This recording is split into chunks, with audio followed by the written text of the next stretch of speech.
Hola con todos y todas, es un gusto poder saludarlos el día de hoy.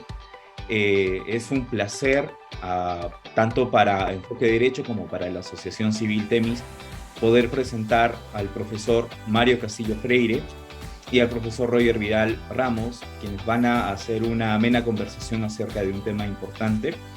Esto en razón de algo que nos atiende al día de hoy, pero valga hacer una presentación un poco más amplia.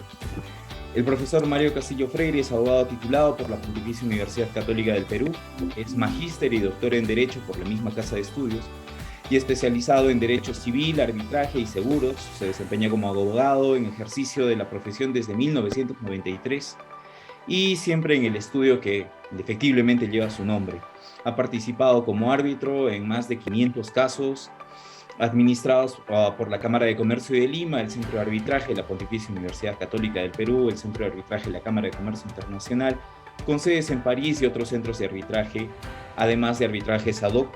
Ha tenido la buena y grácil pluma de escribir, obviamente, muchos textos que son de consulta para nosotros como estudiantes de la Facultad de Derecho. Últimamente he hecho el lanzamiento del libro Acto Jurídico, escrito también por Yanina Molina. Además de eso, bueno, derechos reales, principales de garantía y derechos de las personas naturales y jurídicas recientemente, entre muchos otros textos que son válidos, de recomendación sobre todo. Además de eso, bueno, tenemos la presencia a través de Bitácora Arbitral, que es el blog de Enfoque Derecho del profesor Roger Vidal, quien nos viene acompañando ya bastante tiempo también. Él es experto en diseños contractuales, comerciales, corporativos y públicos y se desempeña como árbitro de controversias comerciales, contrataciones estatales, expropiaciones y como experto en derecho civil peruano, quien ha tenido la buena voluntad de justamente enviarnos este texto que es La buena fe en los hechos, que tiene en coordinación también con el profesor Mario Castillo y Marco Silva Santiesteban. Profesores, es un gusto tenerlos aquí para poder conversar acerca de este tema que nos ataña y sobre todo a la comunidad arbitral. Entonces, profesor Mario, sus palabras de bienvenida, por favor. Bueno, muchas gracias a Enfoque Derecho, a Temis. Caramba, esto forma parte de lo que a un profesor universitario le gusta, que es hacer vida universitaria, aunque sea a través de la distancia, ¿no? Pero la distancia nos ha permitido también llegar a más gente de la que se llegaba antes, así que ahora que se realicen eventos presenciales, no se puede prescindir de estos medios porque se estaría renunciando a una llegada masiva. Así que eso ya se quedó, vino para quedarse, ¿no? No, muy contento, muy agradecido y encantado además de estar contigo, Genaro, y con el profesor Roger Vidal, antiguo y muy querido amigo y distinguido colega. Así que a las órdenes.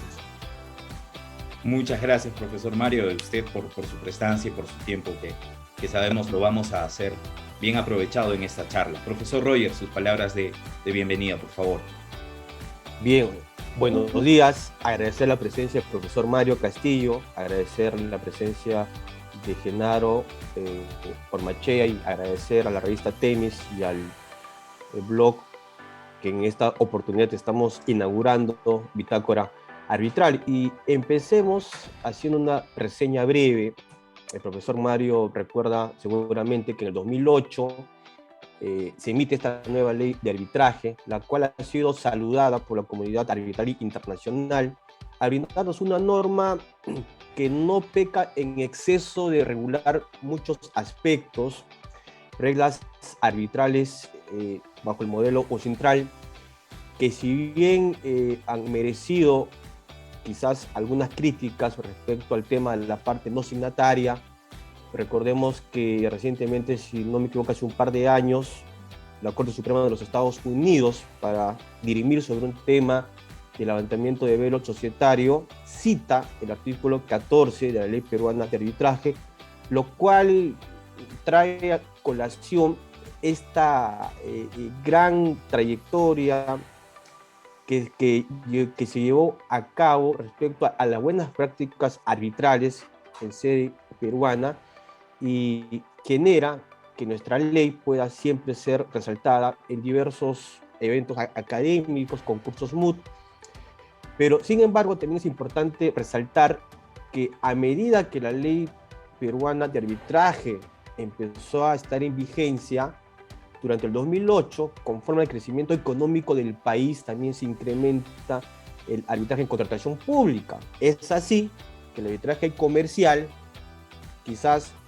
no ha tenido el mismo crecimiento que en materia en contratación pública, y aquí nuestra primera pregunta, que nos gustaría que el profesor Mario nos pueda dar sus alcances entre la relación que existe entre la ley peruana de arbitraje del 2008 y el llamado arbitraje en contratación pública. ¿Cuál es la importancia, el crecimiento y cuál sería su opinión de todo este recorrido?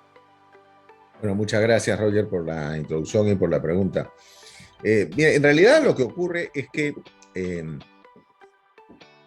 sí cabe, como que de hecho existe, la distinción entre arbitraje comercial o arbitraje, digamos, en general, y el arbitraje en contratación pública, que es una especie del arbitraje, ¿no es cierto? Hay muchas especies dentro del arbitraje. Una de ellas es el arbitraje en contratación pública. Lo que ocurre es que en el Perú, la mayor parte de arbitrajes que existen son arbitrajes en contratación pública por una razón muy sencilla. El mayor contratante del país es el Estado, a través de todas sus dependencias, de manera tal que no es de extrañar que, como la mayoría de contratos los celebra el Estado, la mayoría de problemas derivados de contratos, ¿no? Terminen en arbitraje, ya que es el medio establecido como obligatorio por el propio Estado para solucionar sus controversias. Eso significa que es difícil saber una cifra, ¿no? Pero yo calculo, y es un aproximado, ¿no?, que el arbitraje comercial es un 30% y el arbitraje en contratación estatal un 70%, ¿no? Me refiero, perdón, el arbitraje que tiene que ver con el Estado, un 70%, porque también hay arbitraje en expropiación, hay arbitraje derivado de otras leyes. 30% será arbitraje comercial. El Estado, sin embargo, con el transcurso de los años y gobiernos, ha manifestado de diversas formas, ¿no?, sus recelos con respecto al arbitraje en contratación pública, ¿no? Este tema no es nuevo, es un tema que viene desde hace ya varios gobiernos y que sin duda se ha acentuado, por lo menos en el lenguaje y en la propuesta, en la actual administración, ¿no? En fin, podríamos conversar mucho y seguro lo vamos a hacer en los próximos minutos sobre el porqué de todo esto, ¿no? Un tema que se está resaltando en esta propuesta de modificación es el rol que debe tener el Ministerio de Justicia y Derechos Humanos en el sentido de acreditar, registrar, supervisar a los centros de arbitraje. Si bien nuestra ley de arbitraje se entiende que bajo la libre iniciativa privada, cualquier asociación, universidad, persona jurídica puede constituir un centro de arbitraje y finalmente será la comunidad arbitral o el mercado arbitral que decida depositar su confianza. Va a depender mucho de mantener un registro de árbitros muy importante, un consejo consultivo, un reglamento y finalmente bajo la visión de libertad de mercado que debería de existir, pero en contratación pública, la ley de contrataciones del Estado no reguló ni tampoco emitió algún tipo de reglamento sobre la famosa acreditación de los centros de arbitraje, partiendo de que hay un interés público, fondos públicos. ¿Cuál sería su percepción, profesor Mario, sobre este punto? Gracias, Roger. Mira, en realidad, de todas las propuestas que he podido leer, hay dos, y esta es una de esas dos, en las cuales yo le doy la razón al Estado. ¿Por qué? Imaginemos, yo siempre pongo este ejemplo que me parece útil para hacer la comparación. Si nosotros tres, ¿no es cierto?, Genaro, tú y yo, queremos poner un banco, ¿no?, una entidad bancaria, no basta con que acordemos poner la entidad bancaria, abramos una ventanilla y ponemos banco los tres amigos. ¿no es cierto? O sea, no podríamos hacer eso. Tendríamos que cumplir con una serie de normas, digamos, muy, muy estrictas para poder tener la autorización del Estado de poner un banco. ¿Y por qué? Porque el banco maneja dinero del público. Entonces, no puede cualquiera estar autorizado para manejar dinero del público, solo las entidades del sistema financiero.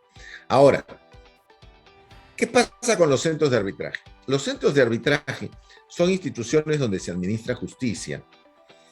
Y la justicia que se administra es una justicia que la administran tribunales particulares, tribunales integrados por personas particulares que no forman parte, obviamente, del Poder Judicial y por lo tanto van a administrar justicia, van a laudar y esos laudos van a tener relación van a tener efecto entre los litigantes. Si este tema es un tema entre particulares y los particulares recurren a cualquier centro de arbitraje que les parezca bueno para ponerlo en su convenio arbitral, el Estado evidentemente no tiene por qué meterse. Y yo entiendo que eso debe ser así. Pero lo que ocurre es que por la composición del arbitraje en el Perú, 70% estatal, 30%, grosso modo, ¿no? 30% particular, entonces no hay centro de arbitraje, dudo mucho que en el Perú haya un centro de arbitraje, que no maneje, ¿no es cierto?, arbitraje con el Estado. Entonces el Estado con toda razón dice, mira, yo no quiero que si tengo un problema me lleven a cualquier centro de arbitraje, ¿no es cierto?, que invoquen un convenio arbitral en donde no se haya puesto un centro de arbitraje y se me lleva a cualquiera. Entonces, los centros de arbitraje tienen que tener una supervisión, entiendo yo que la idea es una supervisión administrativa, meramente formal, del cumplimiento de determinados requisitos formales. Si esa intervención o esa injerencia ya se estuviera pensando en el ámbito jurisdiccional, es decir, en cómo conformar el Consejo Superior de Arbitraje o la Corte de Arbitraje, mecanismos que desvíen una recta designación de árbitros y cosas parecidas, no tengo ninguna duda de que eso estaría mal. Pero si solo se refiere a las condiciones mínimas que debería tener todo centro de arbitraje, pues no me cabe ninguna duda de que eso estaría bien. Y además facilitaría la transparencia y haría que los centros de arbitraje sean más competitivos. Y no solo eso, sino que pienso que borraría del mapa algunos centros de arbitraje que no deberían existir. Tú en tu tesis doctoral, por ejemplo, he leído hace pocos meses, tú citas algunos ejemplos que son pavorosos de arbitrajes absolutamente amañados, seguidos en centros de arbitraje prácticamente anónimos, y que la víctima se enteró de casualidad seguramente de que había un arbitraje contra ella y que se le había convocado a un proceso arbitral cuando ni siquiera había celebrado un convenio con persona alguna. Bueno, ahora hay otros ejemplos, ¿no? Hay ejemplos ya que han incluso invocando la figura de terceros, la llaman tercero no signatario, no parte no signatario, han traído a bancos para sacarle millones de dólares. O sea, digamos, nadie puede estar defendiendo eso. Quien defienda eso, simple y llanamente está poniendo la partida de función al arbitraje. Nadie puede defender eso. Lo que se está defendiendo es, bueno, si quieres supervisar los centros de arbitraje que llevan contratación estatal, supervísalo, exige requisitos mínimos y adelante, para que no tengas dudas y luego no le digas al medio arbitral que no vale nada, ¿no es cierto? O que hace lo que quiere hacer. Entonces yo entiendo que esa propuesta no es mala, es una buena propuesta.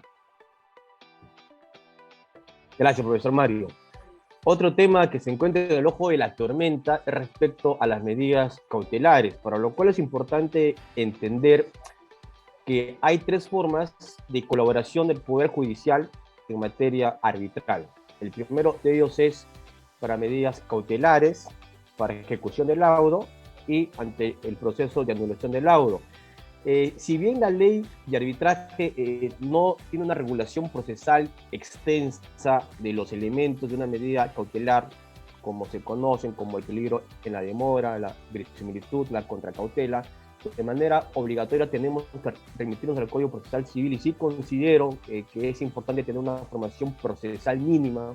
Quizás algunos colegas discrepan mucho de no aplicar el Código Procesal Civil, pero por otro lado, se pone en el ojo de la tormenta las medidas cautelares que pueden ser otorgadas por el tribunal arbitral. Y recordemos que tenemos dos modalidades. Antes de que el tribunal se constituya, cualquier contratista, entidad puede acudir a la vía judicial y por un plazo de 90 días mantener una medida cautelar, y seguidamente la parte interesada tendrá que poner a conocimiento de esta medida cautelar al fuero del tribunal ya constituido.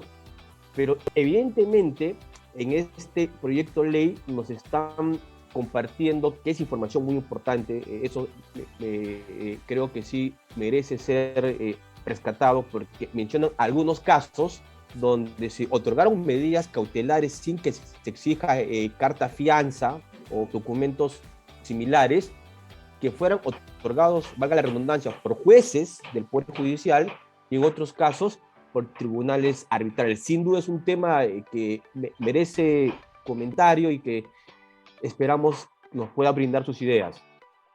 Muchas gracias, Roger. Estaba apuntando aquí para poderte responder.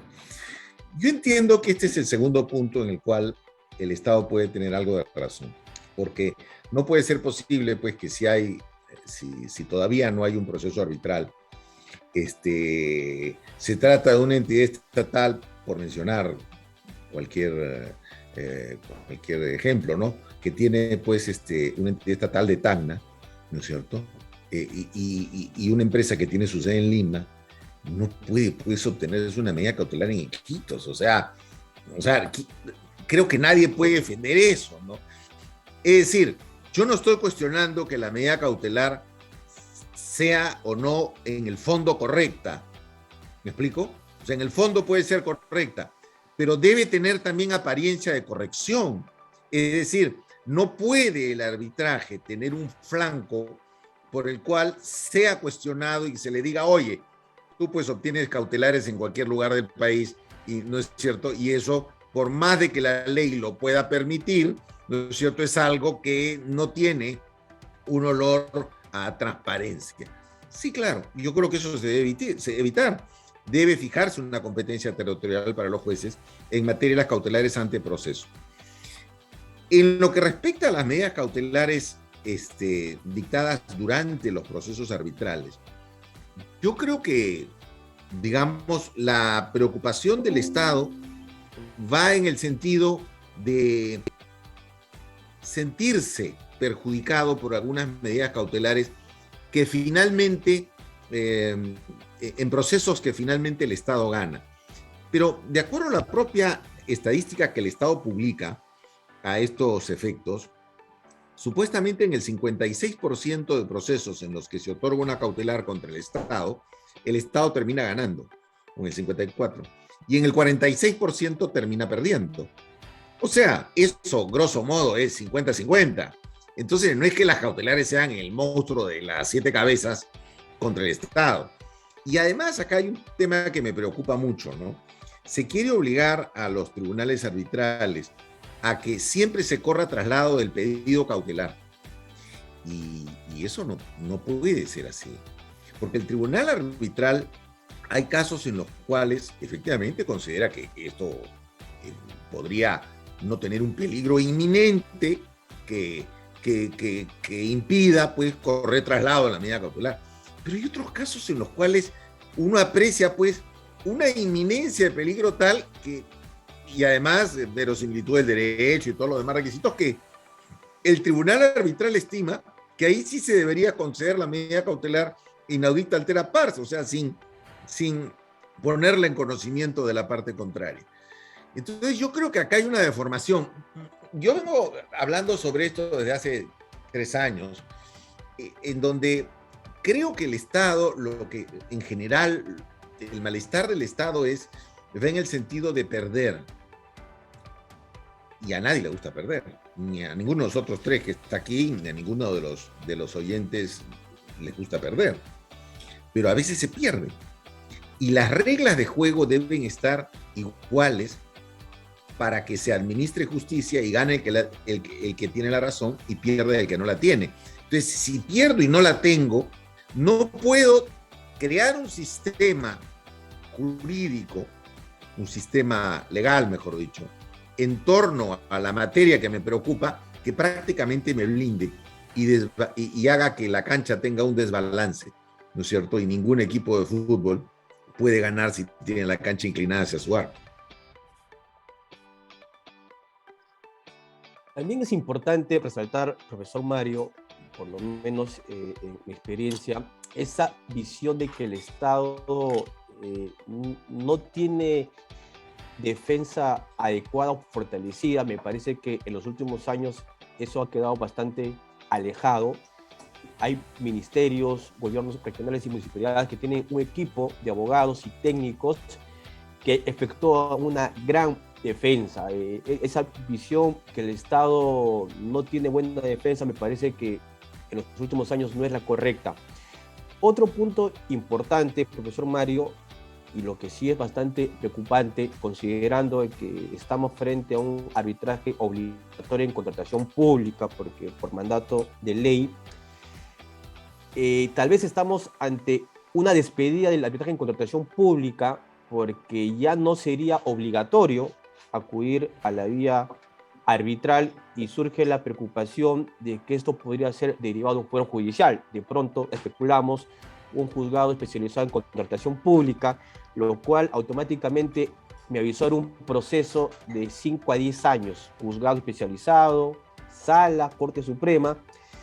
Y si hablamos tanto que se paralizan las obras, el interés público, me preocupa mucho si la cura puede ser peor que la enfermedad. Sí, Roger. Bueno, acá hay dos puntos que tú has tocado que me parecen muy importantes. El primero, no cabe duda que el Estado ha mejorado muchísimo en su defensa, en la defensa de las procuradurías con respecto a los procesos arbitrales, que es de lo que, digamos, yo puedo hablar en estricto. Si uno compara la situación de la calidad de la defensa hoy de hace 10 años o 5, sin duda ha mejorado muchísimo. Que hay deficiencias, por supuesto, y hay deficiencias en la defensa de los particulares también. A veces ves una lamentable defensa de un contratista, pues, y tú dices, qué pena, qué vergüenza lo que está defendiendo el abogado, que no tiene idea de lo que está diciendo. Eso también se ve. O sea, digamos, la mala defensa, cuando ocurre, no es privativa del Estado, ni de los contratistas. Eso es común en general, porque puede haber casos en donde se defienda mejor y otros en los que no ocurre una situación de esa naturaleza, pero coincido contigo en que la defensa del Estado ha mejorado mucho y ese esfuerzo hay que elogiarlo. Pero ojo con un detalle, como decían los viejos, ojo al piojo. Yo creo que el Estado debe tener la hidalguía de reconocer cuando pierde y no solo saltar de alegría cuando gana y mostrar las victorias cuando gana, sino asumir cuando pierde. ¿Por qué? Porque todo el andamiaje que se ha creado desde 2019 con anteriores decretos supremos y con estas normas proyectadas, crean en el medio arbitral, y esto es una cosa innegable, una sensación de que el Estado esté encima y que el Estado además puede tener alguna injerencia y que seguramente, yo lo he escuchado de algunos árbitros, es mejor darle la razón al Estado para no tener problemas. Ojo con eso, eso puede influir también muchas veces en los resultados que se obtienen. Cuando la justicia ya se le mete mano, el tema no necesariamente es como debería ser. Ahora, en lo que tú señalas con respecto a la eventual despedida del arbitraje en contratación estatal, sí podría ocurrir. Yo creo, Roger, que este tema es un tema que no se ha pensado. adecuadamente. ¿Por qué? Porque se elabora conclusiones y razonamientos a raíz de 10 o 12 ejemplos. Yo no puedo hacer un proyecto de ley o un anteproyecto, lo que fuere, a raíz de 10 o 12 ejemplos, ni tampoco a través de prejuicios, ¿no? Hemos escuchado algunos altos funcionarios del Estado expresarse en los peores términos del arbitraje y de los árbitros, ¿no? Dice, no hay que confiar en el arbitraje, los árbitros son los peores. Y si no están, deberían estar todos presos. Y si no están todos presos, es por la corrupción del Poder Judicial. Total, pues, eso dicho en una línea, no estoy variando la línea, es casi textual. Si eso está dicho en una misma oración, entonces, ¿en qué justicia confío? ¿En la arbitral? Ya no, la detesto. Y en la judicial tampoco, porque es corrupta según la propia línea de aquel que la dice. Entonces, señores, ¿no será que la justicia está haciendo su papel, no digo con todos los problemas que tiene, correcto? Miles, como miles de problemas tiene el Perú. Pero ¿no será que la justicia, no nos gustan los resultados de la administración de justicia? Y porque no nos gustan, precisamente tratamos de patear el tablero. Yo creo, para responder tu pregunta, que efectivamente si se aprobara el anteproyecto que estuvo circulando de ley, que hace opcional para el Estado incluir en los contratos la referencia al arbitraje, en convenios arbitrales, o simplemente dejar la solución de controversias a la jurisdicción ordinaria, sí representaría el fin del arbitraje. Porque ningún funcionario público, porque hay una excepción, no se dice, no, el funcionario público podrá, digamos, fundamentar, ¿no? En la entidad se tendrá que fundamentar cuando se pone convenio arbitral. Mira, o sea, no nos hagamos problemas. ¿Para qué? Para que después la Contraloría me diga por qué pusiste convenio arbitral, porque a raíz del convenio arbitral que pusiste hubo un arbitraje y el Estado perdió y te echan culpa a ti, funcionario correcto y honesto, de que por qué pusiste convenio arbitral. No, dejemos que eso siga así nomás y que todo lo vea el Poder Judicial. Entonces, miren, yo siempre he dicho que en el Perú, y no sé, yo no, un montón de gente, ¿no? En el Perú decimos que las cosas son ni chicha ni limonada. Ya pues, dilo con todas sus letras. ¿Quieres eliminarlo? Elimínalo pues. O sea, ponlo en blanco y negro, ¿no es cierto? Pero no recurramos al eufemismo de que va a ser opcional algo que no va a ser opcional.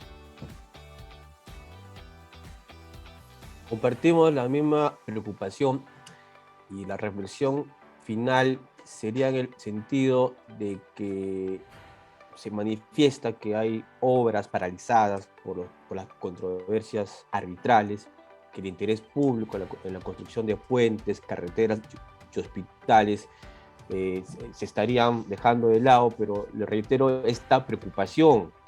Pensar solo la posibilidad de ingresar a la vía judicial en temas de interés público, vamos a ingresar a litigios de 5, 7, 8 y 10 años, con lo cual consideramos que el interés público que el Estado protege tanto podría estar en un peligro real, inminente. Profesor Mario, agradecemos por esta entrevista. Es importante generar en este espacio Bitácora Arbitral una importante red de comentarios en temas de arbitraje. Sabemos que estaremos contando con usted en otra próxima oportunidad. Y finalmente invito a Genaro Ormachea para que pueda dar las palabras finales. Muchísimas gracias a usted. Muchas gracias. Solo quiero decir algo, querido Roger, a raíz del último comentario, si me lo permite. Por favor, ustedes. Claro.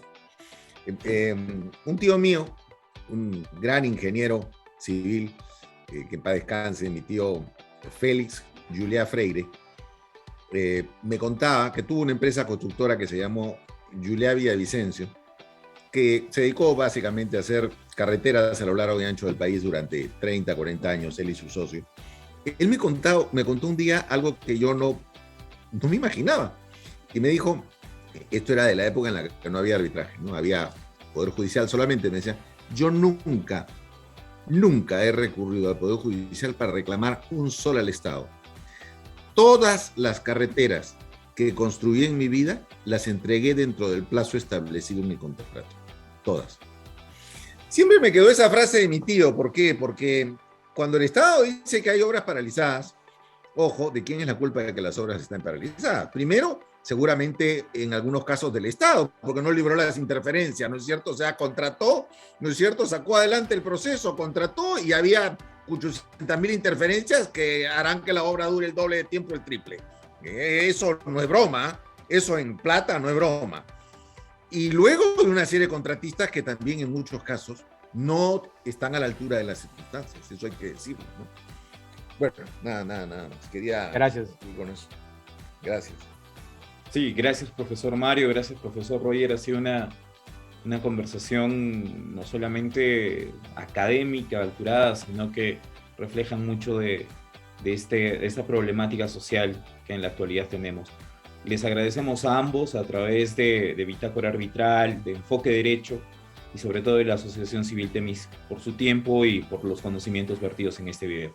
Muchísimas gracias y los vemos en la próxima entrega de esa serie de Bitácora Arbitral. Muchas gracias. Muchas gracias. Gracias, Genaro. Gracias a Temis. Gracias, Roger. Un fuerte abrazo para todos ustedes y para los amigos que nos están escuchando. Gracias. Gracias.